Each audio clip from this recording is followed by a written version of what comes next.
Fala galera, sejam todos bem-vindos a mais um Papo Empreendedor, nosso podcast que fala sobre gestão, negócios, empreendedorismo, comportamento e tudo que envolve o mundo do business. E quando a gente fala de empreendedorismo, o que é a primeira coisa que vem na cabeça? Putz, preciso ter pessoas trabalhando no meu negócio.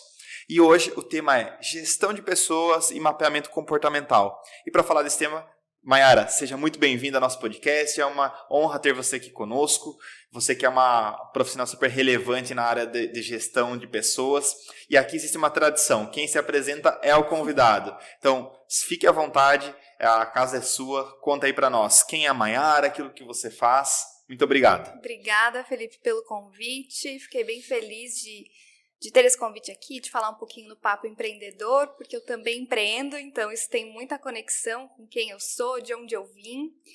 E eu sou administradora, mas trabalhei por bastante tempo no mundo corporativo, sempre em RH, né, mais de 10 anos, em empresa multinacional, empresa nacional de grande porte. E há mais ou menos 6 anos resolvi empreender. Fiz uma baita transição de carreira, me conectando um pouco aí com a história da minha família, sempre empreendendo, acho que estava um pouquinho no sangue, e fui empreender, abri minha própria consultoria. Hoje eu trabalho com desenvolvimento de liderança, também trabalho com mentoria de carreira, esse é o meu trabalho principal, eu ajudo as pessoas a transitarem, a se encontrarem, terem clareza do seu propósito, dos seus talentos, a mudarem as suas carreiras, esse é o trabalho que mais me conecto. Também sou professora universitária, dou aula de liderança no MBA.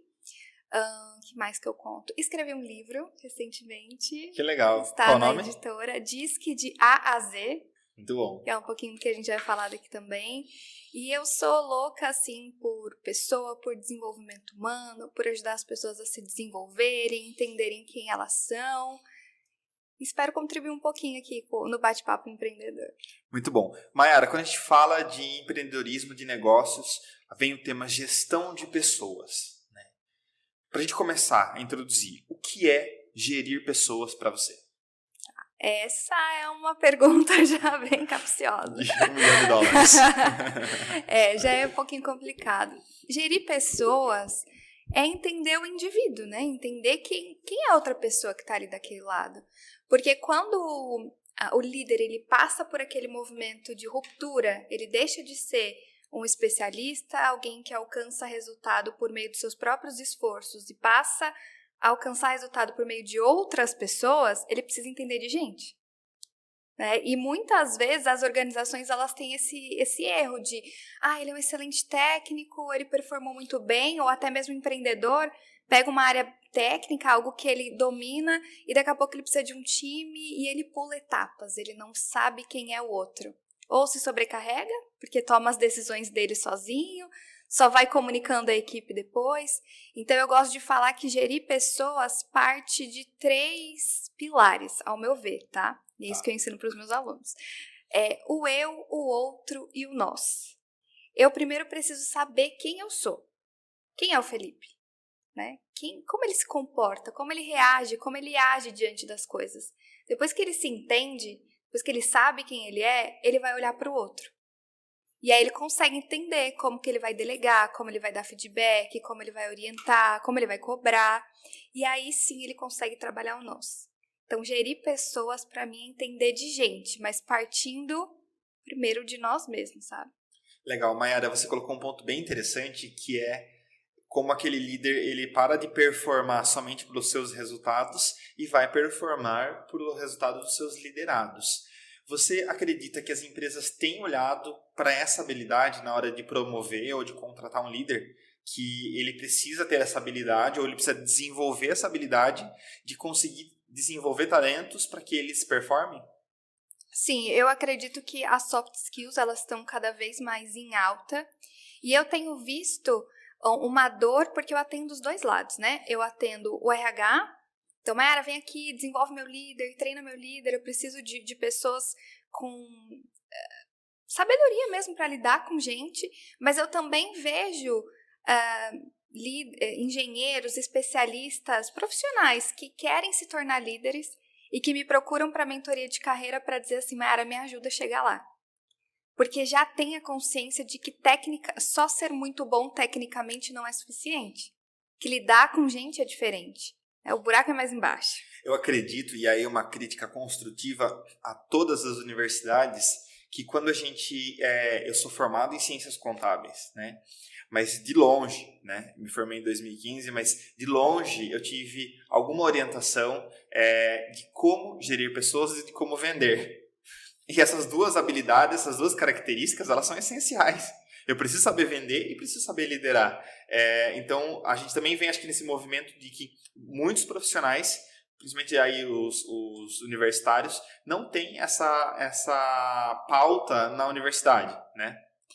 E eu tenho uma outra crítica, apesar de ser professora universitária, o meu coordenador que não me ouça, eu penso que a nossa educação como um todo, ela prepara a gente para olhar para o lado de fora, o tempo todo. Então, a escola te prepara para o vestibular te prepara para a universidade para o mercado de trabalho. Mas, tecnicamente, eles não preparam a gente para olhar para dentro, não prepara para olhar para o outro e muito menos para vender o nosso trabalho, né? Então, eu vejo que tem esse gap na educação e eu mesmo faço um trabalho voluntário há uns 4 anos, mais ou menos, junto com a BRH, que é a Associação Brasileira de Recursos Humanos. Eu vou até as universidades e dou palestra gratuitamente, é voluntário mesmo, para levar essas pautas para esses jovens. Agora, tem umas 2 semanas, eu estava na UFSCar, também vou em universidades aqui da região toda, particular, federal, para levar essa pauta. E é muito doido.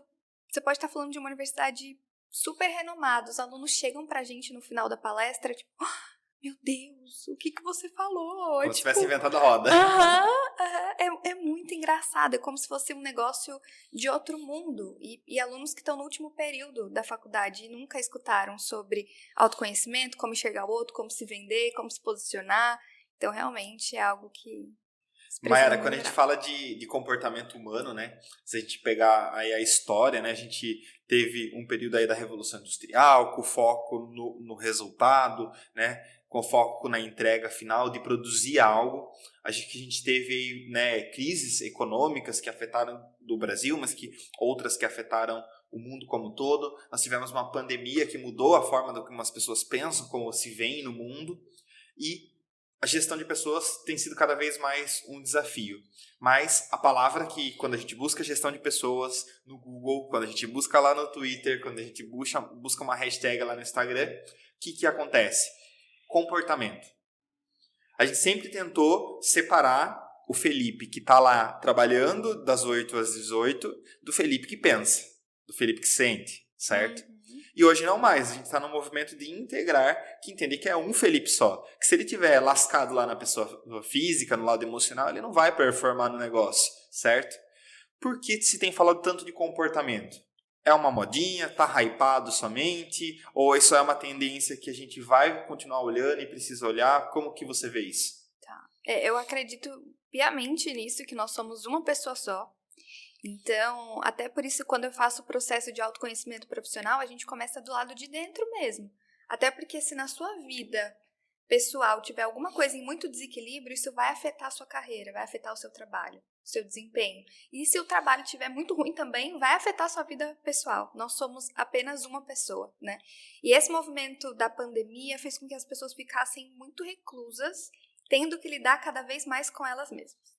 Né? Então, entendendo quem elas são, como elas funcionam, não tinha para onde fugir, a gente precisou lidar com nós mesmos, né? Com aquilo que a gente realmente gostava ou não, quantas crises, quantas coisas aconteceram nesse período. E do outro lado, as organizações também sentiram isso. Como que eles fizeram gestão à distância, né? Porque uma coisa é você olhar para o teu colaborador, você sente, você consegue ver o rosto dele agora à distância, como é que tudo isso aconteceu. Então, o comportamento, a essência, ela vem muito mais forte, tanto do lado do profissional, de se entender e de buscar essa realização profissional, quanto da gestão mesmo, dos RHs, dos líderes, de olhar para aquele ser humano como verdadeiro outro, como um indivíduo que ele é, né? E a partir do momento que a gente começa a olhar para o ser humano com as suas qualidades, com as suas dificuldades, começar a olhar para o comportamento deles, os resultados eles aumentam, né? E não só como um número, como mais uma pessoa ali dentro da empresa. E, Mayara, como gerir e como gerir esses talentos, né, num ambiente híbrido ou home office? Olha, é desafiador. É o desafio, não é? É bem desafiador. Eu lembro que na época da pandemia eu até criei um e-book para ajudar as pessoas mesmo nesse movimento. Mas eu acredito que a gente tem que partir do princípio da conexão e do interesse genuíno, né? E aí que entra entender quem é esse outro. Quem é essa pessoa que está aí? Eu gosto muito do DISC, eu sou fã e até suspeita em falar, né, sobre ele. O DISC, ele me ajudou muito na minha própria carreira e na minha própria vida, né? E eu vejo muito isso nas pessoas que eu atendo. Eu tenho mentorados que têm um perfil mais introspectivo, a gente pode até falar dos perfis depois, que se deram super bem na pandemia e com home office. Eles gostaram, eles performam muito mais. Eu tenho uma mentorada que, quando a empresa disse para ela, você vai ter que voltar, ela pediu demissão. Ela é de Curitiba e ela foi trabalhar numa empresa do Rio de Janeiro, porque era 100% online. Ela tinha uma performance boa ali. Enquanto perfis mais de linha de frente gritavam por socorro, pelo amor de Deus, abrem os escritórios, a gente precisa estar aí. Então, é realmente entender como cada um funciona, como o que motiva, o que drena a energia de cada um, é entender de gente, né? É por isso que a importância de mapear o time e ter um diagnóstico real de como as pessoas que estão no seu time se comportam, né? Falo por experiência própria. Eu sou um cara que eu preciso do escritório. Eu preciso do ambiente, eu preciso dessa energia. Mas me faz muito bem uma jornada híbrida, onde um dia por semana eu fico de casa, porque eu consigo destravar várias demandas estratégicas, gerenciais, eu consigo estudar, consigo pensar. Então, às vezes também as pessoas querem achar que existe só uma receita do bolo, né? Não existe. Mas existem inúmeros bolos muito bons, por sinal, e que a gente pode comer todos. Não precisa comer só um, né? Sabor. Exatamente. As pessoas funcionam de formas diferentes, né? E aí eu gosto muito que o DISC, por exemplo, é uma ferramenta muito poderosa para liderança, para gestão de pessoas e para a nossa própria carreira. Eu também, como você... Eu sou empreendedora, tenho um escritório em casa, então depende muito do que eu tô desenvolvendo, mas eu necessito do escritório. Tipo, eu preciso almoçar com gente, eu preciso ver gente, falo com pessoas o dia inteiro no online, mas eu preciso dessa conexão. Então, quando a gente consegue entender como como o ambiente impacta na nossa produtividade, como a gente impacta no ambiente, a gente também consegue se colocar. E na gestão de pessoas isso também é importante. E acho legal que algumas pessoas, né, quando a gente olha lá para o DISC, e a gente vai falar um pouquinho sobre ele, eu gosto muito de olhar para o BFP também, né, como ferramenta de avaliação. Algumas pessoas, elas não são tão... Não que elas não são tão importantes, mas elas precisam estar no escritório também para gerar cultura, porque elas colaboram com a cultura. Às vezes a Mayara ela não precisa estar no escritório somente porque ela não performa à distância, mas porque ela performa à distância, mas ela colabora para o movimento todo do time estando no presencial. Não sei se você concorda com isso também. Concordo plenamente. E assim, precisa dessa conexão de alguma forma, né? Tem pessoas que é aquele pulmãozinho mesmo da organização, que traz todo mundo para perto, que conecta, que reforça a cultura. E tem outras pessoas que preferem ficar nos bastidores. A empresa que eu tenho, Sociedade, inclusive que a gente desenvolveu junto, o nosso DISC, nós temos os desenvolvedores, a galera de TI. Para eles é um parto ir presencial. Tem o nosso CTO, ele brinca quando ele tá lá, porque ele precisa estar lá, ele fala, hoje é meu dia de folga. Porque ele acha que bater papo, que fazer reunião é perda de tempo. Então, é realmente entender e respeitar esses limites também. A galera do marketing também não gosta do presencial, né? Tá bom. Eles gostam um pouquinho. Mayara, vamos entrar no tema para a gente falar um pouquinho do que é o DISC. Antes da gente entrar, eu acho super importante quando o gestor ou empreendedor, ele utiliza de ferramentas para contratar, para promover ou para demitir. E não toma essas decisões com base somente na intuição. Eu sei, né, principalmente para você que está nos ouvindo, que é empreendedor, 80% das suas decisões acertadas, elas vão ser motivadas por intuição. E tá tudo certo. Acho que isso que move o nosso negócio. Mas nós precisamos também ter razão junto com a intuição e a emoção.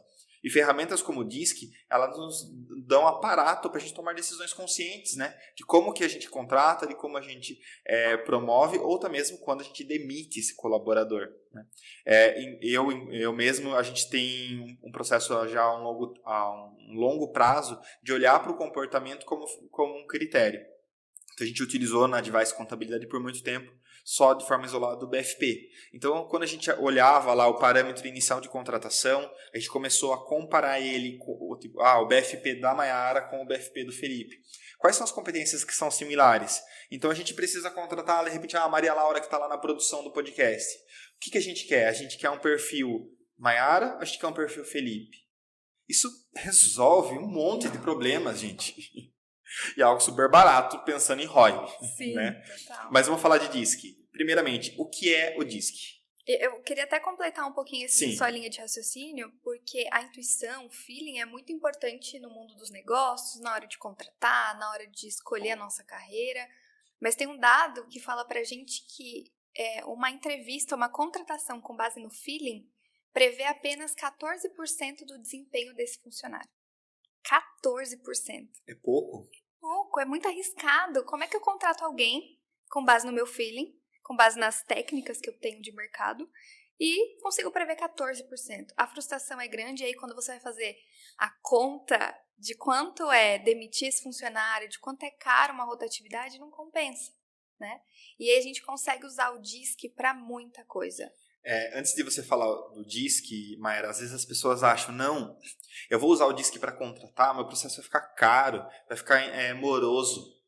Só que ela não olha para o processo como um todo, que eu preciso contratar rápido e demitir rápido se não estiver alinhado com a empresa. Né? Eu comungo desse pensamento. Mas se eu contrato rápido e demito rápido e eu sigo isso como uma linha exclusiva e eu fico olhando somente para essa linha de pensamento, eu vou contratar rápido de forma ineficiente, tudo bem, eu vou demitir rápido, mas eu vou continuar tendo aquele custo de uma ineficiência de um processo de recrutamento e seleção. E aí, quando de repente, eu prolongo um pouquinho meu time de contratações, mas eu olho para indicadores, né, ou para ferramentas que vão subsidiar a minha tomada de decisão, isso avança horrores, né, na frente, né? Total. Mayara, o que é o DISC? Vamos lá. O DISC é uma ferramenta de mapeamento comportamental. Ele existem estudos sobre ele desde 600 a.C., muito tempo. Né? Então, já estudavam o comportamento humano. E começou com um questionamento assim, por que as pessoas agem e reagem de maneiras tão diferentes ao mesmo estímulo? Os gregos se questionavam, mas por que a situação aconteceu igualzinha com essa pessoa? Por exemplo, no acidente de carro. Tá ali, as duas pessoas no mesmo carro, na mesma situação, uma pessoa vai sair gritando, esperneando, xingando, e a outra calma, tipo, tá tudo bem? Tem seguro? Tá todo mundo bem? Então, as pessoas agem e reagem de formas muito diferentes ao mesmo estímulo. E desde aquela época, eles tentavam entender o que acontecia. E eles conseguiram identificar 4 estilos de comportamento. Isso, 600 a.C. E essa linha do tempo, ela continuou performando até chegar em 1928, onde um cara chamado William Marston reuniu todos esses estudos e decidiu criar uma metodologia, uma ferramenta que pudesse medir, porque todos os estudos diziam que tinham 4 tipos de comportamento, todo ser humano tem 4, mas não tinha nada que pudesse dizer assim, olha, faz aqui, responde uma coisa para descobrir qual que é o seu predominante. E o William Marston buscou ferramenta na biofísica, estatística, química e todas as coisas e criou um teste. E aí ele intitulou como DISC. O que é o DISC? Ele diz pra gente que todo ser humano tem 4 estilos de comportamento, não tem perfil melhor e perfil pior, mas a gente acaba assumindo no nosso dia a dia 2 perfis predominantes, que é a forma que eu me comporto diante do mundo sem pensar, quem eu sou naturalmente. Um parênteses. O DISC revela como eu me comporto, não o que eu sou, né? Exatamente, tá? Legal. Como eu me comporto também. E aí o DISC ele traz pra gente o perfil D de dominante, o I de influência, o S de estabilidade e o C de conformidade. Então, quando eu consigo entender qual é o meu perfil predominante, é como se o mundo ficasse mais claro assim pra gente. Eu lembro que por muito tempo eu sofri com a minha própria carreira. Na última experiência profissional que eu tive no CLT, eu fiquei doente, cheguei ao burnout, eu tinha 23 anos, eu não tinha saúde nenhuma. E naquele momento eu consegui entender que eu estava o tempo todo tentando ser um perfil que não era o meu, para me encaixar naquela realidade. Que aí gera muita energia, gasto energético, muita força para você se adaptar para um perfil que não é sua preferência, né? Exatamente. Então, eu sou influente dominante, né? Como você. Sou dominante e influente. Você é dominante e influente.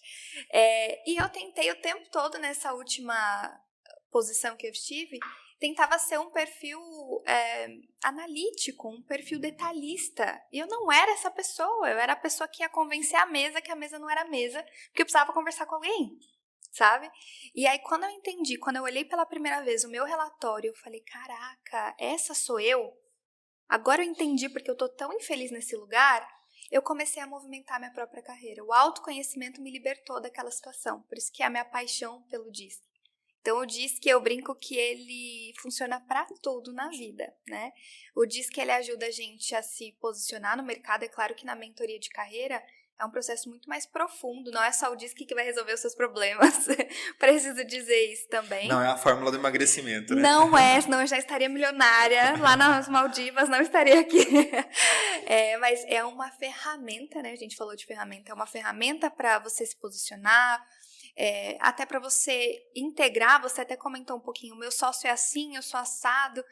Na minha sociedade funciona assim também, ó. E a gente já se entende, ó, você é melhor nisso aqui, né? Então fica com você, ó, você é melhor nisso. Já para delegar ajuda, para negociar ajuda, para contratar. E eu falo até para relacionamento, porque a gente está falando de entender do outro, de um ser humano. Não sei se aqui nesse podcast é liberado ou contar umas fofocas pessoais. Fofoca, intriga, palavrão, é tudo liberado aqui, tá tudo certo. Eu gosto de falar... Vai, conta a fofoca também. A fofoca, né? Que o empreendedor gosta também. Eu gosto de falar assim, eu já fui casada, né? E não fiz um processo seletivo, né? Não usei ferramentas para isso. E aí, no outro relacionamento, eu falei, bom, agora eu vou acertar. Quero acertar, não quero errar de novo. A hora que eu vi que tava ali... saiu uma vez, achei legal. Tava ali no... Responde esse forms aqui. Aí ele perguntou assim pra mim, com o que você trabalha? Eu podia falar que eu tinha, né, que eu escrevi um livro, que eu sou professor, falei que trabalho com DISC. Aí, o que é DISC? Aí, mandei o link, né? Ele respondeu o link e aí foi tipo um trailer de 5 minutos sobre a pessoa. E aí eu falo que ele teve o date mais inusitado da vida dele, porque eu imprimi o relatório. E aí ele me chamou pra almoçar e eu expliquei todo o relatório pra ele. Das duas, uma, ou ele ia me chamar muito maluca, quem quer ser doida, chegando no date com o relatório, ou ele ia gostar, e ele gostou. E aí eu brinco que ele passou por um processo seletivo. É claro que o DISC não é nada de validação de namoro, mas é realmente te ajudar e te mostrar quem é aquela pessoa, um pouquinho de como ela se comporta, como ela age, como ela reage. Então eu falo que o DISC, ele se aplica pra muitas frentes, assim, da nossa vida. Aproveitando a fofoca, né? A nossa supervisora societária, né, lá na Advice, ela brinca que na hora de namorar precisa buscar uma certidão de inteiro teor no TJ do companheiro. Bom. Alô, Ju, agora você tem uma outra dica aí, que já acrescenta um DISC nesse processo também. Faz uma certidão de inteiro teor e também busca lá no DISC. Mayara, às vezes eu encontro, né, e converso, e a gente costuma muito repetir que o Papo Empreendedor é a conversa que rola lá no barzinho, a gente trazendo para a rede social. Às vezes o empreendedor, ele quer uma solução, ele quer o chá que emagrece, ele quer a fórmula mágica para fazer 6 em 7. Às vezes a gente está buscando uma solução grandiosa para o nosso problema. Mas a gente esquece que a gente precisa de ferramentas, no plural, não no singular. E o DISC, ele é uma excelente ferramenta de gestão, de autoconhecimento. Como que a gente pode utilizar ele, né? Acho que é importante destacar que ele não é para o colaborador ou para o empreendedor utilizar como síndrome de Gabriela, né? Que nasci assim, morri assim. Então eu sou um dominante influente. Dane-se as outras habilidades, né? E eu preciso ser consciente, eu preciso ser analítico, né? Então, por exemplo, o meu lado analítico, ele é baixo. Mas, para minha função, para os negócios que eu empreendo, eu preciso ter a capacidade de análise, eu preciso desenvolver. Não dá para ser uma muleta também, né? Mas, como que o DISC ele pode ser auxiliar e facilitar o processo para eu contratar, para eu promover e para eu demitir. Queria que você desse alguns insights de como o DISC ou como o mapeamento comportamental no geral colabora na hora de eu contratar, de eu promover e de eu demitir um colaborador. Perfeito. Eu acho que começa do princípio da gente resumir um pouquinho o que cada letra dessa significa, para a pessoa conseguir entender como usar. Vamos falar sobre os 4 perfis, então. Isso. A primeira letra, o D de dominante, fala muito de uma pessoa que tem como principal valor a velocidade e o resultado. É aquele tipo de pessoa que a galera tá ali tomando café, tentando lembrar o nome dela, e o D já chega na energia. Bora, time! Já fez o relatório, já entregou, falou pro cliente. Aquela energia altíssima. É um perfil velocidade e resultado. Eles querem sempre resultados num espaço de tempo menor e resultados ainda maiores. São competitivos com o outro, mas competitivos com eles mesmos, são autoconfiantes e é um perfil que tem uma veia para o empreendedorismo também. Não quer dizer que todos serão empreendedores, mas é um perfil que gosta de desafio. Na verdade, não gosta de desafio, é movido por desafio, tá? Então, é um perfil de linha de frente. Depois eu tenho o I, do influente, que é um perfil que tem como principal valor a conexão. Ele gosta de se relacionar, ele gosta de pessoas. Eu falo que é o perfil que mais sofreu na pandemia. Foi difícil mesmo, hein? Foi triste. Então, é um perfil que gosta de se relacionar, é um perfil muito empático, muito otimista. Para o influente, certeza que a pandemia ia durar, assim, 15 dias. E durou alguns anos. Ele é muito otimista, vê a vida pelo filtro do arco-íris, vai dar tudo certo, é arroz de festa, é criativo, persuasivo. Esse é o perfil que tem a oratória melhor desenvolvida dos 4, tá? Depois nós temos o S, né, de estabilidade, é um perfil que tem como principal valor a linearidade. É aquele perfil que gosta mais do passo a passo, da regra. É um perfil que não importa, se ele faz essa caneca aqui há 10 anos, ele vai continuar seguindo o mesmo passo a passo, porque traz segurança, qualidade, ele gosta disso. Também é um perfil que olha muito para as pessoas, então se ele tá bem, né, eu tô bem, mas você não tá bem, eu vou fazer de tudo para você ficar bem. Porque é um perfil muito relacional, ele gosta de se conectar com as pessoas, desse tamo junto, né? Então, olhar para ele dentro de um time é saber que ele precisa dessa conexão com pessoas. E o último perfil, consciente, que a gente chama, né? Ele é um perfil que tem como principal valor a qualidade. É aquele perfil que não gosta do 99% de acerto, tem que ser 100%. Não pode ser 1% de errado, né, de erro. É um perfil mais especialista, é um perfil, não é generalista. Ele não fala eu acho que. É um perfil que fala daquilo que ele sabe. Eu falo que quando eu estou dentro de uma sala de aula e eu fui dar uma aula na Uniso para o pessoal de TI, então imagina que a sala só tinha C. Gente, foi uma das aulas mais difíceis que eu dei na minha vida. Porque a galera é muito crítica. Você não pode, assim, fez uma assim, nada, uma vírgula errada, putz, eles já não te dão mérito. Sabe como eu fiquei sabendo que o C gostou da minha aula? Não é que nem o povo do I, que vem tirar foto com você. E não, eles mandaram um direct no meu Instagram. São super discretos, né? Então, é um perfil mais introvertido, especialista, detalhista, muito crítico com o outro, crítico com ele mesmo, tá? Então, esse é o resumão. Os 2 primeiros perfis de linha de frente e os outros 2 perfis mais de bastidor. A partir do momento que eu entendo como eles se completam e como que essas combinações elas funcionam, porque pode dar uma reação à química ruim. Como que eu combino tudo isso? Porque eu posso ter um influente e estabilidade? Posso. E aí eu sou um perfil raro, porque Raro eu sou mesmo. pessoa e pessoa. Aí eu coloco um IS para trabalhar numa área que precisa de muito resultado. Não vai dar certo. Ele é relacionamento, ele e é um pessoa. DC também é raro? É raro. Meu sócio é DC. É. E ele é processos e processos. Então, é um perfil mais resultado. Resultado. Mas acho que é legal, Mayara, quando a gente olha, né, para esse mapeamento e que ele traz luz para sua visão, né? Porque, por exemplo, embora eu seja um DI altíssimo, eu adoro um checklist, um processo, um mapeamento. Como faz, por que faz, como faz. A sensação, né, eu costumo brincar, as pessoas falam, Felipe, qual aplicativo você usa para produtividade? Google Agenda. É o aplicativo que me dá mais paz na vida, porque ter aquele processo devidamente mapeado é a maior sensação de paz, de anti-ansiedade, de tranquilidade. Eu saber que a minha agenda está toda mapeada, embora cheia, mas mapeada. Cheia, típico do D. Típico do D. Mas o meu perfil ele é altíssimo DI. Só que quando você olha para ele como um todo, eu me sinto, eu volto por uma metáfora que eu utilizo, que eu gosto muito daquela cena do Tony Stark vendo o reator Arc, que ele começa, né, naquela projeção holográfica e começa a mexer e olhar os lados. Eu acho que a gente consegue ter essa visão mais sistêmica das minhas habilidades e de como eu me relaciono com os outros, né? Perfeito, perfeito. E aí você consegue também, porque lembra que a gente tem os 4. Então, por exemplo, se eu tô mais, o meu predominante é ID. Se eu tô mais sala de aula, dando muita mentoria, gravando podcast, que são as minhas coisas preferidas, o meu I tá lá em cima. Mas se eu tiro um tempo pros bastidores, para pensar na estratégia, do About Me Disc, que é a minha ferramenta, do meu negócio, ou até dos negócios de alguns clientes que me contratam, o meu D tá na frente. Eu consigo trocar, a gente consegue. Mas, ao mesmo tempo, quando veio a demanda e a oportunidade para eu escrever meu livro, cara, eu sofri, que você não tem noção.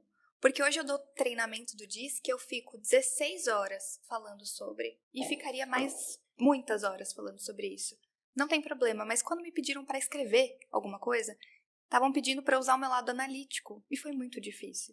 Eu precisava me trancar em casa, falar, gente, Quanto ninguém tempo fala levou? comigo. Olha, bastante tempo. Bastante. Eu escrevi com o meu parceiro Daniel Luz, e ele já é best-seller.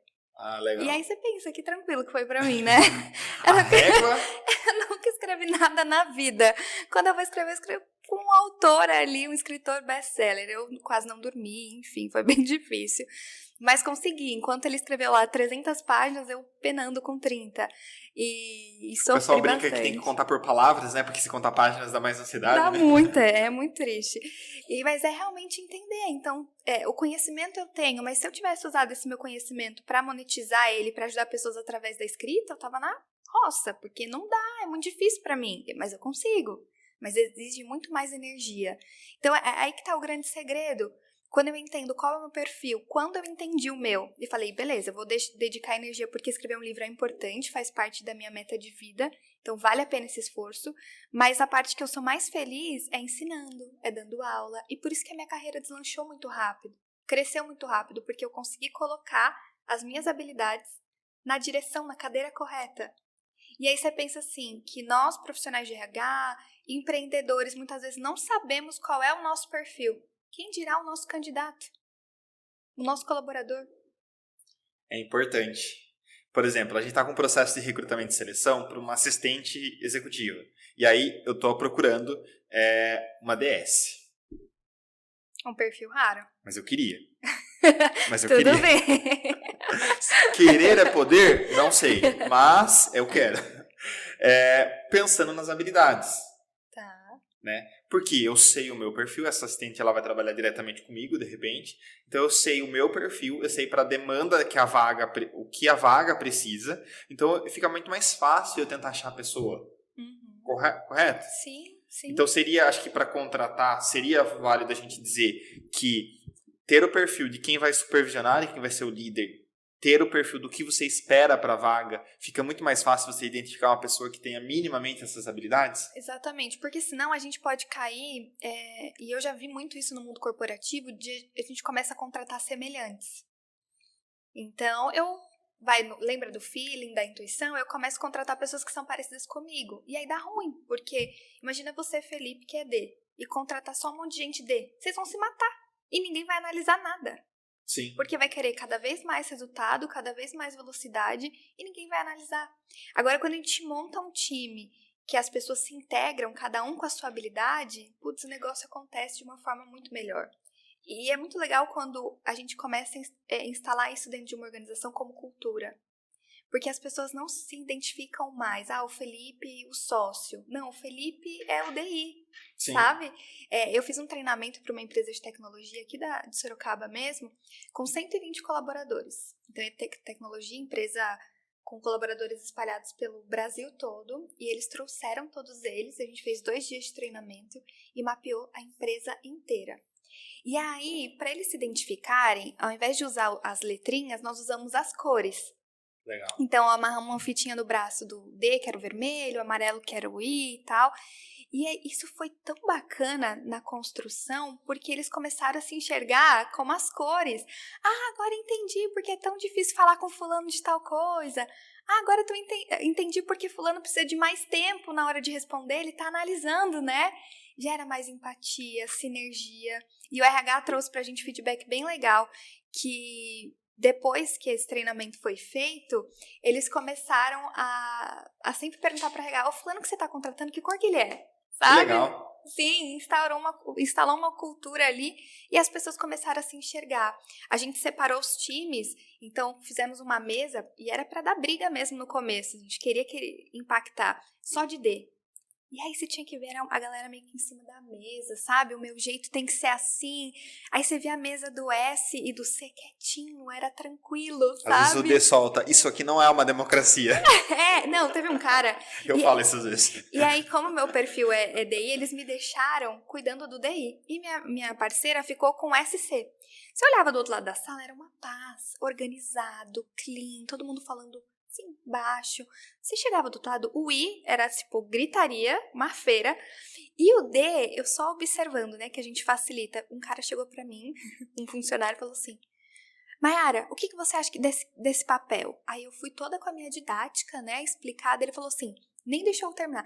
Pra mim, o papel aceita tudo, você entendeu? E não sei o que. E foi muito engraçado, porque a gente provocou aquilo e depois... todo mundo acalmou e era só uma atividade, né? Tipo, não era nada. E eles começaram a entender, caraca, é verdade, a gente precisa de outras pessoas. Depois a gente trouxe um pouquinho do S pra cá e levou o D pra lá, misturou. Aí o negócio fluiu de uma forma muito melhor. E na vida real tem que ser assim, né? Sim. E como a gente observa, né, na hora de promover? Eu vejo muito empreendedor com muita dificuldade na hora de promover. Tá. 2 dificuldades que eu vejo. Você trouxe um insight super legal na abertura já do podcast. Às vezes o Felipe ele é muito bom em entrega de resultado. Ele é muito bom, ele é um dominante lá em cima. E ele não tem, de repente, a habilidade do I, de influenciar, de persuadir, de se conectar. E aí eu coloco ele como líder de um time que precisa de um I em algum momento e ele, de repente, não consegue desenvolver. Como que você vê esse impacto dessas promoções sem olhar para como a Mayara, como o Felipe prefere se comportar? E você pode frustrar os seus resultados e frustrar a carreira daquela pessoa também.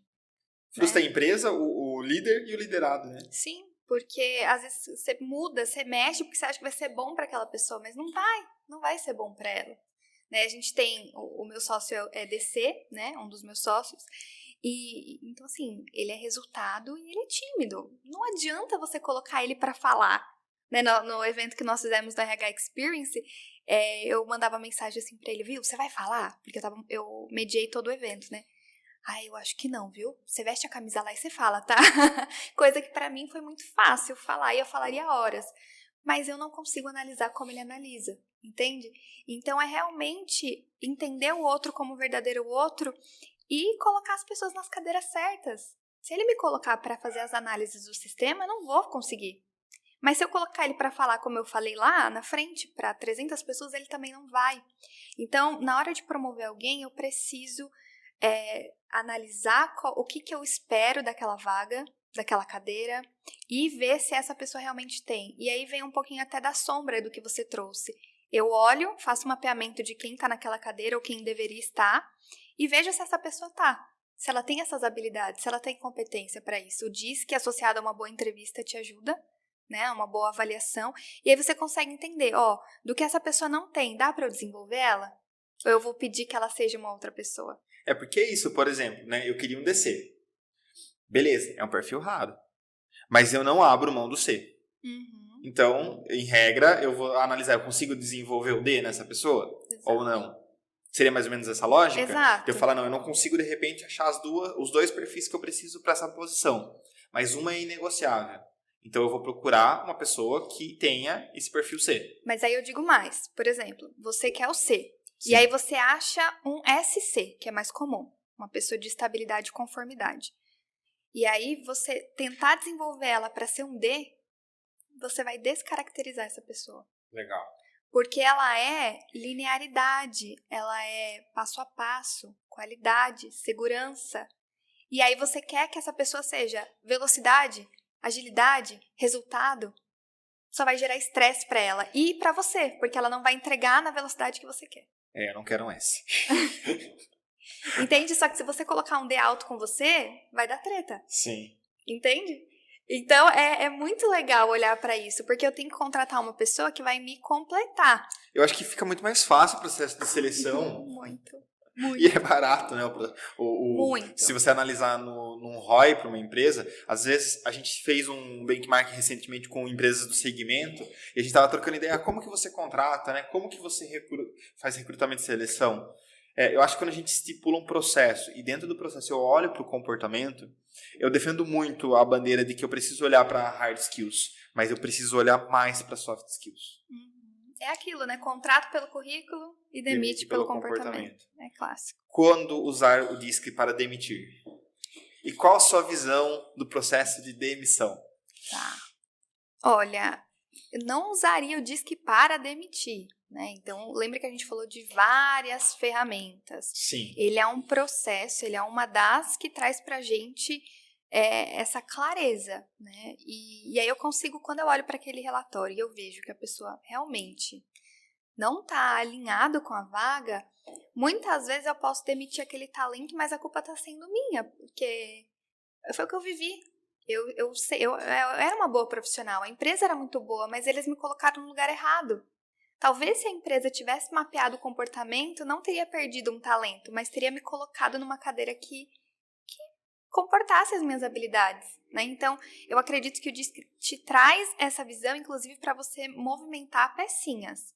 Ele não vai trazer para você produtividade, eficiência, não vai trazer isso, mas ele vai te ajudar a entender se aquela pessoa está no lugar certo ou não. Depende, né? Porque se eu analisar por um olhar mais tático, estratégico, quando eu olho para o DISC e entendo, olha, o Felipe, ele não tem um perfil bom para determinada área. E eu faço esse remanejamento rápido, né? Vamos pensar no seguinte questão. A Mayara, ela está adequada com a cultura da empresa, ela é engajada, ela está motivada, ela quer estar lá.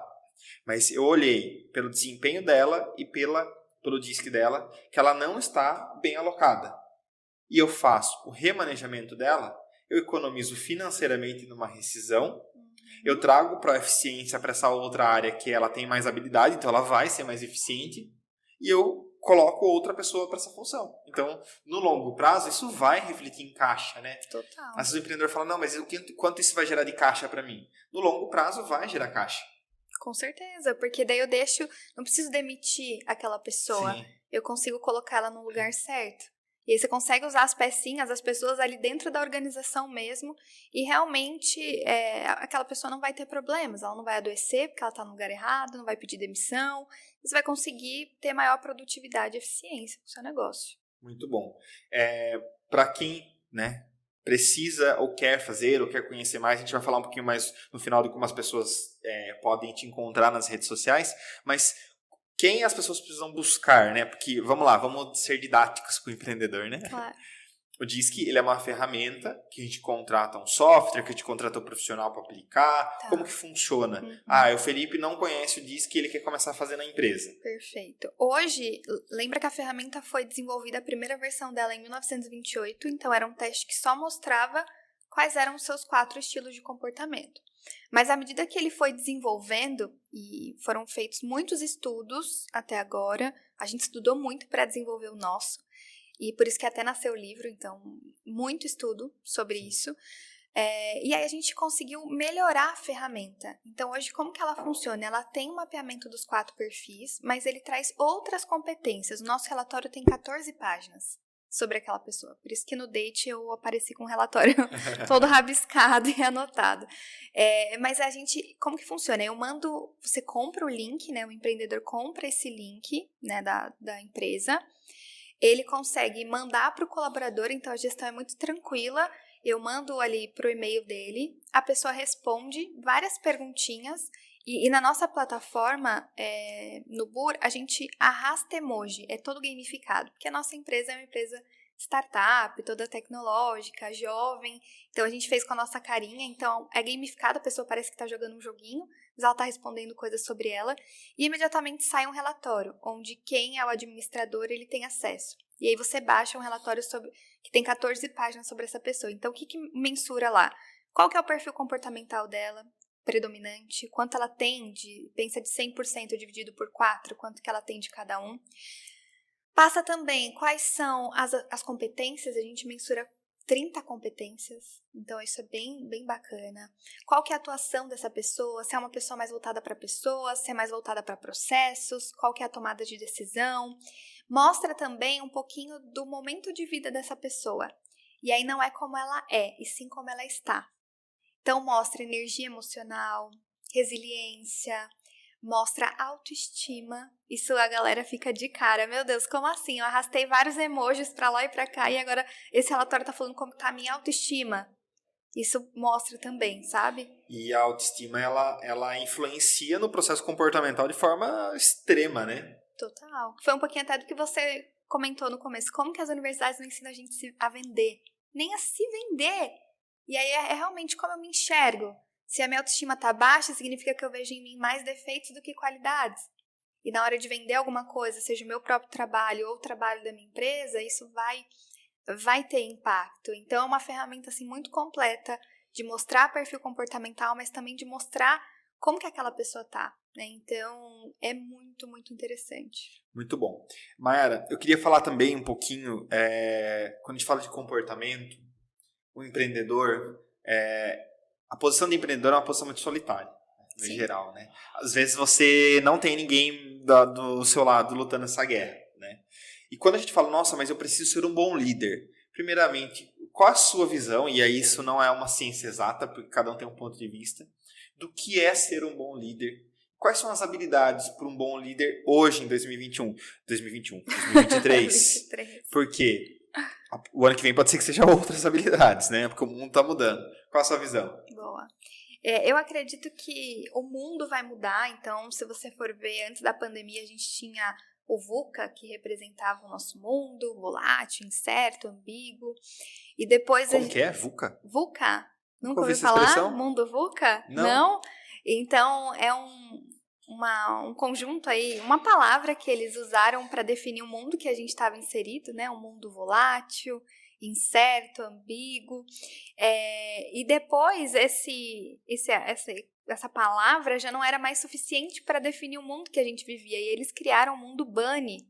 Então, frágil, ansioso. Então, tem uma outra tradução da outra palavra que eu esqueci agora. Mas ou seja, o mundo vai mudando tanto que até a nomenclatura, né, o VUCA, MUVUCA, BUNNY, já não era suficiente para dizer como que é o mundo que a gente vive. Então, imagina as pessoas vão acompanhando tudo isso.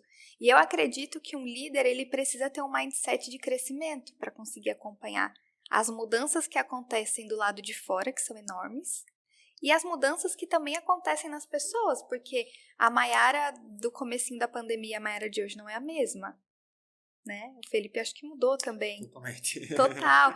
Então, eu acredito que se fosse definir como uma competência, assim, bem importante, é essa mentalidade de crescimento, essa mentalidade que consegue acompanhar o dinamismo das mudanças externas, a mudança das pessoas, esse líder que entende que ele não só alcança resultado com as suas próprias mãos. Não adianta ser um tratorzinho, ele é líder para alcançar resultado por meio de outras pessoas e para isso ele precisa se conhecer, conhecer o outro. E o autoconhecimento é a base disso, né? Acho que é legal porque a pandemia trouxe novos desafios. Eu acredito muito que novos desafios geram novas formas de solucionar, né, esses problemas e desafios e gera uma neuroplasticidade onde eu sou movido a aprender de novo, aprender uma forma nova de resolver um problema, né? Eu gosto muito de exercícios e de pensar sobre neuroplasticidade, porque isso vai fomentar que a gente sempre esteja em evolução e em crescimento, né? Mayara, quando a gente fala de 2023, mundo pós-pandemia, a gente não consegue mais colocar todo mundo presencial na empresa, a gente precisa de uma cultura Google, a gente precisa de unicórnios, né, aspas, né, para o unicórnio na empresa, a gente precisa de espaço de descompressão, enfim. Como a gente gerencia essa geração Z? E aí sim, com zero preconceitos, acho que as gerações elas são importantes e essa conexão entre gerações também é importante. Como que a gente gerencia essas novas contratações, essa nova geração, né? Eu brinquei que eu fui fazer uma admissão de um colaborador nascido em 2005 e me deu uma angústia inicial. Falei, puta que pariu, 2005? Não, né? E aí, como que você pensa isso? Eu vejo que as gerações, elas enxergam o mercado de trabalho muito diferente, né? Então, se a gente for olhar Baby Boomer, sim, cara, eles olhavam o trabalho como estabilidade, salário, segurança e sustento para minha família. Era isso. Então, claramente a gente enxergava pessoas no mundo, né, no mercado de trabalho com 20, 30 anos de empresa, né? Então, eles enxergavam o trabalho dessa forma. Então, pouco importa se o meu chefe foi grosso ou se a empresa não tem uma sala de descompressão. Assim, eu quero salário e dinheiro para sustentar minha família. E à medida que as gerações foram se desenvolvendo, começou a mudar um pouquinho, né? A geração X já começou a olhar um pouquinho mais para a liberdade, para empreender. A geração Y, eu não quero mais só salário, eu quero desenvolvimento, eu quero aprender, eu quero propósito. E a geração Z está muito mais forte. Eu vejo isso todos os dias, na verdade, com as mentorias de carreira. Hoje mesmo, eu fiz a reunião 0 com uma mentorada. Ela tem um cargo público, ela ganha super bem, ela trabalha 6 horas por dia, tipo, meu Deus. Ela falou, eu poderia ficar a tarde inteira assistindo série, é bem remunerada, mas ela não quer mais. Porque isso não desenvolve ela. Isso não desenvolve. Então, essa geração acho que vai muito além do que um escritório colorido com escorregador, com salas e com tecnologia, sabe? Mas, Mayara, será que a geração Z não está buscando muito empresas felizes? E a realidade é que as empresas não são felizes de segunda a sexta, elas podem ser felizes alguns dias, mas não existe felicidade num estado pleno e contínuo. Ou não? Eu acho que tem um pouco desse encantamento no começo. Eu fui na Cacau Show esses dias e vi um escorregador enorme lá. E eu fiquei louca, eu queria descer no escorregador. Eu esqueci que eu tava ali pra atender eles. Eu queria descer no escorregador. É claro que os jovens, eles querem um ambiente feliz e jovem, disruptivo e tudo isso. Mas, no final das contas, depois que o tempo passa, isso vai perdendo o brilho se ele não tem desenvolvimento lá dentro. Esses jovens, a geração Z, está muito mais desapegada de salário. Ele olha para você e fala assim, pouco importa o pacote de benefícios, plano de saúde, o que eu faço com isso? Sabe? Ele quer qualidade de vida, ele quer integrar trabalho, desenvolvimento e vida. Não é mais como no passado. Trabalho é prioridade. Essa geração não, ele quer equilibrar, ele quer ter qualidade de vida, quer um bom emprego, mas principalmente um emprego que ele veja a projeção de crescimento, que ele se desenvolva lá dentro. E Mayara, né, antes, eu não gosto de chamar eles de jovens somos nós. Como que nós fazemos a gestão, né? De repente, uma empresa que eu tenho alguém de 60 a mais e também tenho uma pessoa de 16 anos. Como que eu faço essa gestão dessas pessoas? Como que eu desenvolvo esses talentos, essas carreiras nesse processo? E também como que eu mostro, né, de repente, para esses 60 a mais, que a empresa pode ser tecnológica, que pode ter toda essa vibe startup. Mas também como que eu mostro para essa geração Z que vai ter estresse, que vai ter meta, que cortisol baixo também é ruim. Não estou estimulando o alto cortisol e nem um burnout, mas precisa ter uma certa adrenalina também. Trabalho dá trabalho, no fim das contas, né? Como parafraseando a Maluperini, gente, trabalhar dá trabalho. Exato, exatamente. Como? Essa combinação de gerações, ela é complexa. Então, a gente falou agora da combinação de perfil comportamental e a gente também está falando de gerações de idade, né? Eu tenho, na minha sociedade, lá com a Baurme, sócios da mesma idade que a minha. Então, a gente enxerga o mundo pela mesma lente. Mas um dos idealizadores da ferramenta, inclusive esse parceiro que eu escrevi o livro, ele tem 63 anos. E ele está imerso numa startup. E aí você fala, caraca, vai dar ruim essa combinação. E deu muito certo. Mas deu muito certo porque ele tem uma mentalidade de crescimento. Nós temos essa mentalidade. Então, quando a gente está um pouco perdido, como jovens empreendedores, a gente... Opa, Daniel, você pode falar com a gente um pouquinho? A gente pede ajuda. E a hora que ele tá meio devagarzão, não tá na velocidade que nós estamos, ou não consegue acompanhar mesmo tecnologia, enfim, ele senta com a gente. Então, acho que essa humildade de aprender, nossa, eu aprendi mais com o Daniel. E ele fala que ele aprende muito comigo também. E essa conexão que nós conseguimos de gerações só gera valor. Mas eu acredito que é esse princípio, assim, da mentalidade de aprendiz. Tá todo mundo ali aprendendo o tempo todo. Então, colocar isso na cultura da empresa, uma mentalidade de crescimento, de pessoas que estão dispostas a aprender e mostrar valor, que tem valor em tudo isso. Né? Então, eu tenho, com 29 anos, a oportunidade de trabalhar lado a lado com um cara que foi diretor de grandes empresas, que é best-seller. Meu Deus, que privilégio! E ele me escuta. E ele pede minha ajuda. E eu peço a ajuda dele. Então, é mostrar para os jovens essa mentoria até inversa, sabe? Cara, o jovem aprender com o mais velho aprender com o jovem, enfim. Acho que é um exemplo interessante. É que cada vez mais, e para nós, né, tá muito fácil isso. Hoje a gente consegue acessar um CEO de uma grande empresa, ficou muito mais fácil, né, com a tecnologia, enfim, com a mudança de comportamento. E eu costumo dizer, né, a gente tem um produto que é uma mentoria para médicos, e a gente costuma dizer que a relação médico-paciente antes era médico-paciente. Hoje não mais. É médico e paciente ou paciente e médico. É essa a realidade. Da mesma forma nas relações líder-liderado, né? Mayara, queria te fazer uma pergunta também. Você atua com transição de carreira. O que está acontecendo no mercado? A gente está numa onda de transição de carreira, isso já existia, a gente só está falando sobre, né?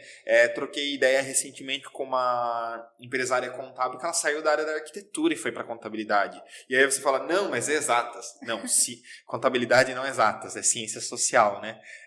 E o que a gente menos precisa saber é quanto é 1 mais 1. Né? Que na arquitetura o processo criativo, o cálculo é muito mais forte. O que está acontecendo que as pessoas estão fazendo transição de carreira tanto assim? Tá. Eu vejo que sempre aconteceu, né? Mas lembra que as gerações passadas, eles podiam estar infelizes no trabalho, mas o trabalho era o sustento. E ele ia ficar ali. Tá. Essa geração, ela tem muito mais esse impulso de tipo, eu quero mais, eu posso mais, eu não tô feliz aqui.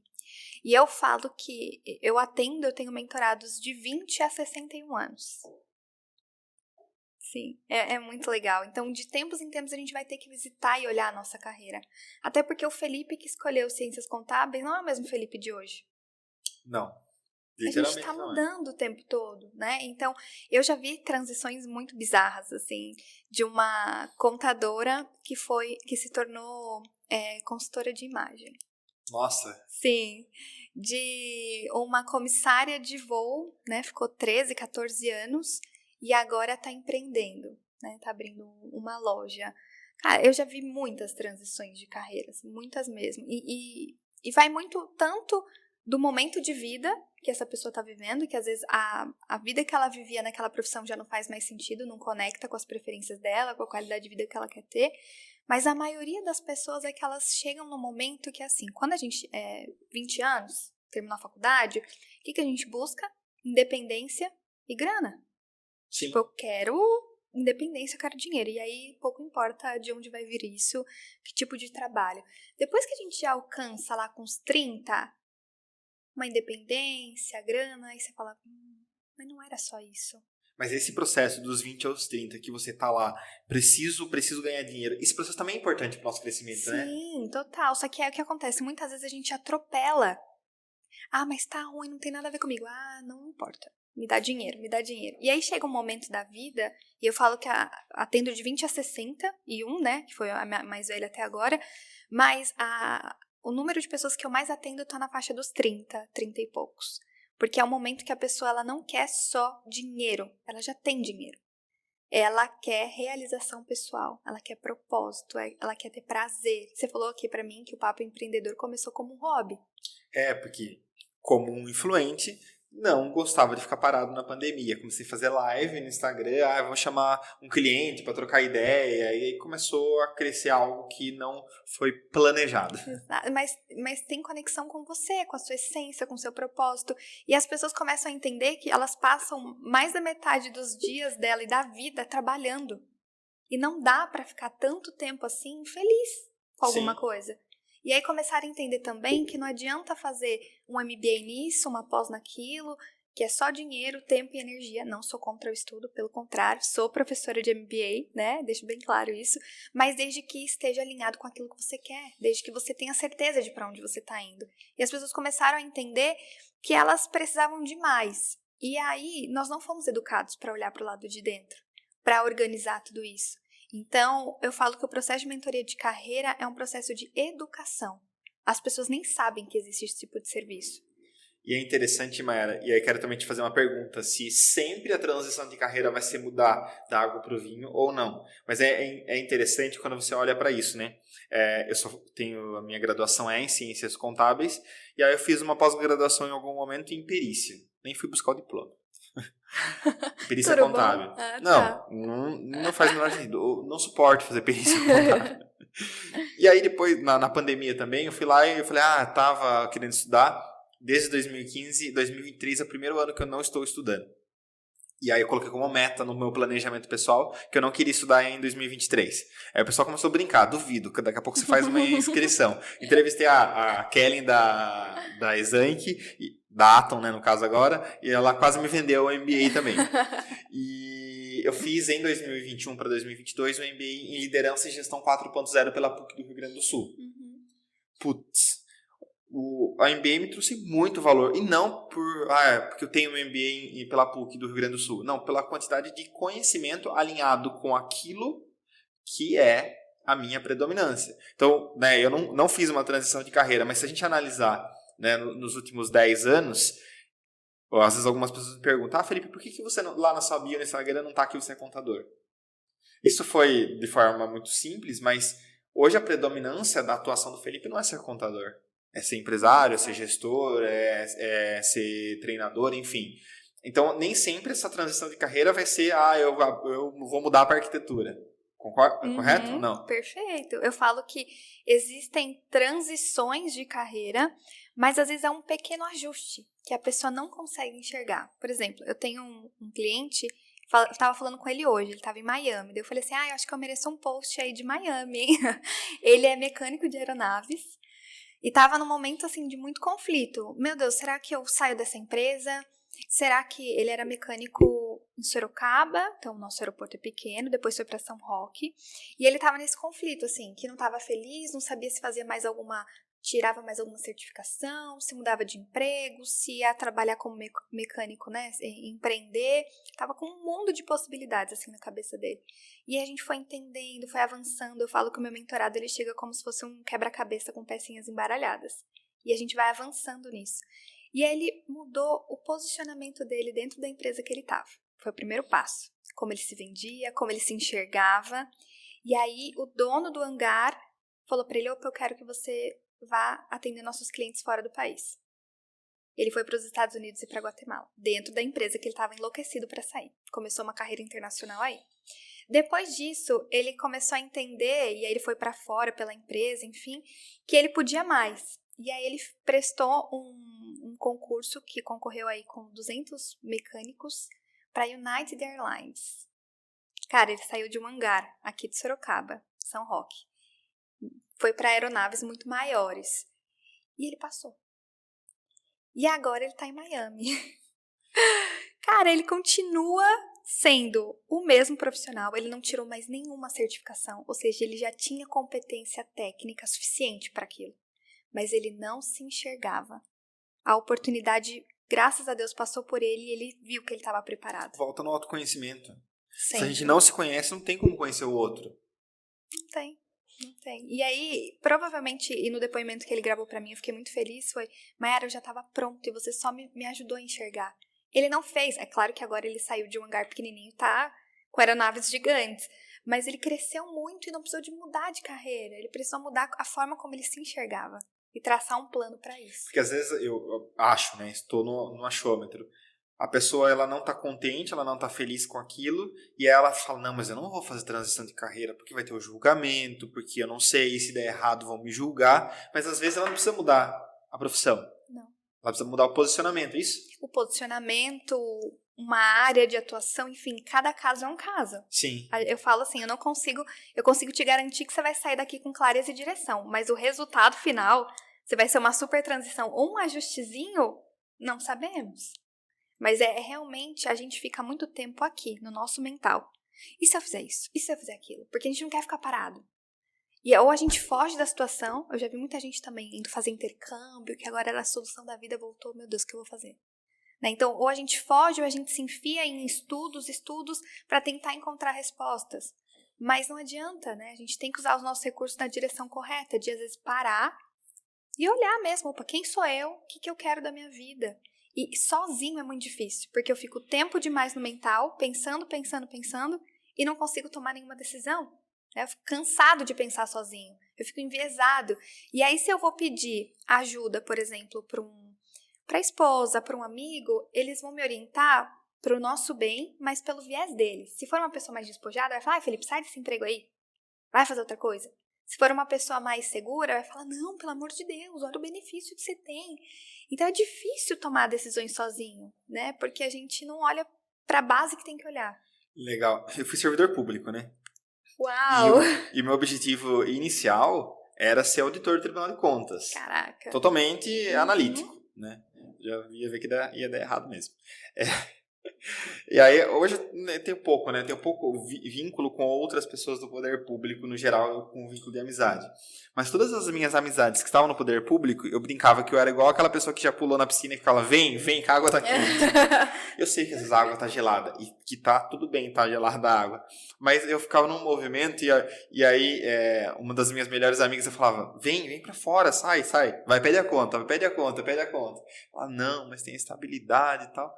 Aí hoje ela fala, nossa, foi a melhor coisa que eu fiz. Tudo bem, eu não sou nenhum mentor, eu só no dominante e influente aqui, tacando fogo na galera.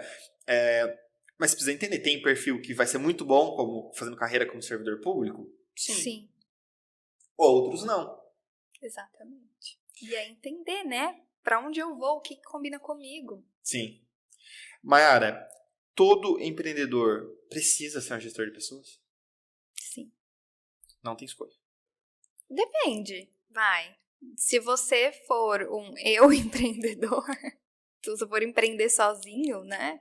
Prestar um serviço, não tiver time, não.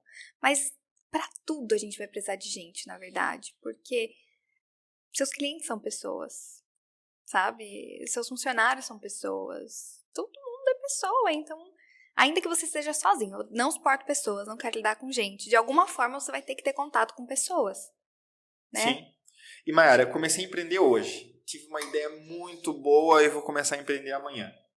Eu preciso aprender muitas coisas. Eu preciso aprender sobre marketing, eu preciso aprender sobre finanças, eu preciso aprender sobre parte burocrática, fiscal. Minimamente, o empreendedor precisa ter um pouco de conhecimento de tudo, certo?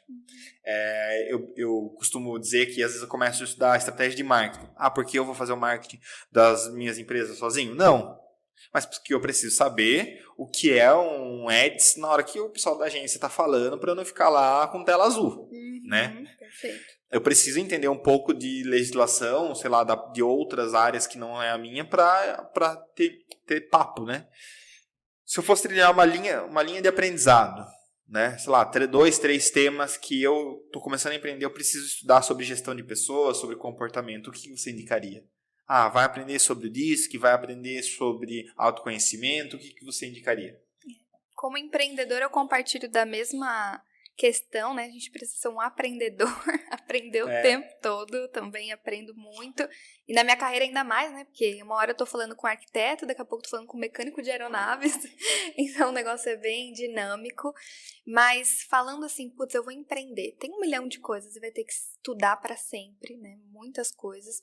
Mas eu partiria do princípio ainda do autoconhecimento. Porque ele precisa saber quem ele é, como ele age, até na hora de entender se vai ter um sócio, qual que é o melhor sócio, quem que tem que estar no time. O autoconhecimento profissional é diferente do autoconhecimento da terapia. Sim, muito bom. Sabe? Você faz essa porque paridade. eu atendo psicólogos, né? Então, o atendimento, o autoconhecimento da terapia vai te ajudar a lidar com as suas emoções, que é muito importante, recomendo para todo mundo. Que existem dois grupos, né? Os que fazem terapia e os que precisam fazer. Exato, exatamente. Então, vai te ajudar a lidar com questões do passado, do presente, um montão de coisa. Mas quando a gente fala de autoconhecimento profissional, é assim, tudo que a gente descobrir sobre você, a gente vai usar ao seu favor na sua carreira. Então, o empreendedor, ele precisa saber quem ele é profissionalmente. Ele precisa do autoconhecimento profissional. E aí vai facilitar a vida dele na hora de fazer escolhas, de tomada de decisão, de escolher time, de se posicionar. Porque o empreendedor tem muito disso, de abraçar tudo, né? Que a gente quer fazer tudo. No começo não tem muito recurso. E achar que a gente dá conta de tudo, né? Exato. E às vezes a gente, quando começa a empreender sozinho, não tem muito recurso para contratar uma pessoa para cada área. E quando eu sei quem eu sou e eu tenho um plano para minha carreira, não só um plano de negócios, mas eu tenho um plano para minha carreira, aí o negócio fica muito mais fácil. Sim. Muito mais simples, sabe? Mayara, quando você está conversando com seus amigos, com a sua família, no almoço de domingo, no barzinho, quando o papo é empreendedor, o que não falta de tema? O que não falta no seu papo empreendedor? No meu papo empreendedor. Cara, isso é muito engraçado. Eu tenho um grupo de amigos. Fala pessoas, não vale. de empreendedores. E assim, é muito engraçado. Roda, e quando a gente senta num bar, em qualquer lugar, a gente tá falando de negócios, né? Eu sou muito curiosa. Eu gosto de aprender um pouquinho de cada coisa do que eles estão vivendo. São áreas diferentes. Mas eu ainda percebo empreendedores perdidos. Porque falta tempo, é muita coisa para dar conta. E quando é que eles param um tempo da agenda para falar assim, agora eu vou me conectar com o Felipe. Agora eu vou entender quais são os interesses do Felipe, quais são as habilidades do Felipe, quais são as preferências, o que o Felipe quer no curto, no médio e no longo prazo. E eu não estou falando da empresa, estou falando do Felipe, profissional. E aí dá tela azul na galera, porque ele sabe o planejamento estratégico da empresa dele, mas ele esquece que ele é um profissional ali dentro também. Então, o que ele espera? Quem ele é? Então, eu ainda falo, quando eu falo de empreendedorismo, dessa conexão com quem nós somos, com aquilo que a gente realmente quer, porque é muito fácil o empresário viver no automático. E porque existe uma diferença de papel, né? Eu, enquanto empreendedor, sócio de uma empresa, eu, enquanto gestor de uma empresa, que são coisas diferentes. Eu posso ser sócio, né? Vou pegar na Advice Contabilidade. Eu sou sócio da Advice e também sou CEO. Então, são papéis diferentes, né? Total. Então, acho que esse autoconhecimento também reflete isso, né? Total, porque aí você consegue ter clareza do seu próprio posicionamento. Sim. Daquilo que você espera, daquilo que você quer. Então, eu ainda bato nesse papo, assim, de... Cara, e é muito legal, porque eu vejo empresários, e principalmente do ciclo que eu estou, graças a Deus, empresários muito bem-sucedidos, parceiros muito bem-sucedidos, mas a gente sabe que falta tempo para o empreendedor. É muita coisa para lidar. A agenda, meu Deus. É triste. Então, precisa parar e olhar para o lado de dentro. E é muito mais inteligente, porque você dedica aí um tempo, olha para você, traça um plano, embasado no mercado, não só no mercado, basado em você. E é aí que tá a grande virada de chave, sabe? Sabe que o DISC foi uma das ferramentas que me ajudou a também otimizar melhor a minha organização de agenda.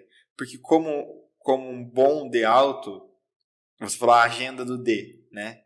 Tudo que tem. Não, tem um almoço de negócio. Não, coloca para dentro. E uma dificuldade imensa de falar, não vou fazer. Essa é uma dor do I. Odeia falar não. E aí o que acontecia? A agenda ficava inexecutável. Porque existe um negócio chamado tempo. Que não dá para eu estar no almoço às 12 e também estar em outro lado da cidade ou em outra cidade às 14, né? Então, acho que também traz mais consciência, né? Mayara, para a gente caminhar para a finalização, queria te perguntar. As pessoas querem, antes dessa pergunta, te fazer outra. O livro, quando que lança? o livro. Meu filho, eu quero muito que ele nasça. Tá na fila da editora. Eles me falaram que era o segundo semestre. Eu juro pra você que virou agosto. Eu já liguei lá. Gente, agosto, e aí? Não temos uma data, mas vai rolar um evento de lançamento, tudo certinho. Eu convido vocês. Mas tá agora pro segundo semestre. Que legal. Eu não sei qual a data que aí a produção vai colocar esse episódio no ar, mas se até a data da publicação a gente tiver uma data, a gente deixa o link aí na bio para informar a data pra galera. Maiara, as pessoas que querem conhecer um pouco do seu trabalho e principalmente que querem, de repente, contratar, seja sua consultoria, sua mentoria e também conhecer o DISC e contratar o DISC de vocês. Como que as pessoas acham, como que elas fazem contato com vocês? Perfeito. No processo de mentoria, de autoconhecimento profissional, de liderança, as pessoas podem me procurar no Instagram mesmo, @MaiaraBaeza, Maiara com Y, Baeza com Z. Tem o meu site também, www.maiarabaeza.com.br, então tem isso aí também. E sobre o link, sobre o DISC, a gente fez em parceria em sociedade com o BUR. Né? Então, eles podem entrar em contato comigo mesmo ou direto com o BUR, que é a plataforma aí que fez toda a inteligência da tecnologia pra gente. E, enfim, mandem mensagem, mandem um direct, inscreva lá no site que a gente entra em contato, vai ser um prazer. Legal. E, inclusive, um abraço pra galera lá do BUR, a gente utiliza a plataforma, Murilo, grande parceiro aí, que tem uma ferramenta muito fácil e de fácil interação, né? Aqui não é fazer merchan pro BUR, mas eu acho que é bem interessante. Eu gosto bastante de recrutar e selecionar pessoas pela plataforma, porque ela é dinâmica e acho que oferece um grande filtro aí no processo de ter uma qualificação também, né? Eu acho que tem muito empreendedor achando ainda que dá para fazer recrutamento e seleção colocando uma publicação na frente da porta e falar, vai, entregue os currículos. O meme, né, da Lojas Americanas, que bombou esses dias, né, estamos abertos para receber seu currículo. E aí o pessoal imprimiu uma propaganda e colocou na gôndola, tem um currículo atrás. É mais ou menos isso, né? Não estou falando que não dá certo, mas é difícil. Quando você tem uma ferramenta, uma tecnologia, é muito mais fácil o processo de recrutar e selecionar bons talentos, né? Exatamente. Maiara, queria te agradecer, papo muito bom. Adoro falar sobre gestão de pessoas, sobre comportamento. O DISC dá um podcast de um meio período, dá total. Tranquilamente. Quero ter a oportunidade de participar da próxima formação de DISC com você. Muito obrigado. É um tema super legal, acho que agregou muito conteúdo para a galera que está nos acompanhando. Muito bom. Obrigada, Felipe, pelo convite. Eu fiquei muito feliz. Eu adoro falar sobre isso. Então, para mim é um prazer mesmo compartilhar, até porque são coisas que eu vi impacto na minha própria vida, vejo diariamente na vida dos meus clientes. Então, faz parte do meu propósito. Quando eu falo de DISC, de autoconhecimento profissional, quando eu vou nas universidades sem ganhar nada, eu tô ali porque eu acredito de verdade que as pessoas podem ser felizes com seus trabalhos, com suas carreiras. É possível, sabe? Não foi algo feito para poucas pessoas. Todo mundo pode alcançar isso. Então, e tem um caminho, né, para alcançar essa realização. Então, para mim faz parte da minha missão de vida compartilhar isso. Espero que gere valor para quem está assistindo a gente. Vai gerar sim. Obrigado, Maiara. Obrigada. Pessoal, muito obrigado pela companhia e mais um Papo Empreendedor. Você que quer ouvir e assistir os outros episódios, vocês sempre nos acham em todas as plataformas de áudio e vídeo como @Papo Empreendedor. Quer trocar uma ideia sobre empreendedorismo comigo? Quer marcar um café, fazer um network? Vocês me acham também no Instagram lá, no @Felipe Silva, e estou disposto para a gente trocar uma ideia. Muito obrigado pela companhia e a gente se vê no próximo Papo Empreendedor.